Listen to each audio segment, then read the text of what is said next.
Heydər Əliyev Fondu və Elm və Təhsil Nazirliyinin birgə layihəsi çərçivəsində ümumi təhsil müəssisələrinin şagirdləri arasında Zəkaların Mübarizəsi Olimpiyadasının Abşeron Xızı Regional Təhsil İdarəsinin tabeliyində fəaliyyət göstərən regionlar üzrə mərhələsi keçirilib.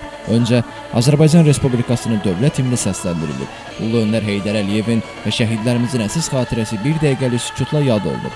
Tədbirdə Sumqayıt şəhər İcra Hakimiyyəti başçısının birinci müavini Teymur Səmədov, Abşeron Xızı Regional Təhsil İdarəsinin müdiri İlhami Abdullayeva, idarə, müəssisə, təşkilat rəhbərləri və məktəblilər iştirak edib. Sumqayıt şəhər, Abşeron və Xızı rayonunun 9-cu 11-ci sinif şagirdləri riyaziyyat, rəqəmsal texnologiyalar, təbiət və humanitar elmlər, mədəniyyət və incəsənət sahələrində bilik və bacarıqlarını nümayiş etdirib. Eyni zamanda şagirdlər arasında şahmat turniri təşkil edilib. Bildirək ki, komanda yarışı formatında keçiriləcək olimpiyada regional və respublika mərhələlərindən ibarətdir. Olimpiyadanın keçirilməsində əsas məqsəd müxtəlif sahələrdə bilik və bacarığı ilə seçilən istedadlı gəncləri aşkar etmək, şagirdlərdə əməkdaşlıq, effektiv ünsiyyət, liderlik keyfiyyətləri, müzakirə mədəniyyəti, qərar vermə, komanda ilə işləmə, analitik və məntiqi düşünmə, planlaşdırma və strategiya qurma bacarıqlarını inkişaf etdirmək, onlar arasında sağlam rəqabət mühitini formalaşdırmaq və region gənclər arasında ünsiyyət mühitini genişləndirməkdir. Çətin keçən mübarizədən sonra Abşeron komandası final mərhələsinə vəsiqə qazanıb.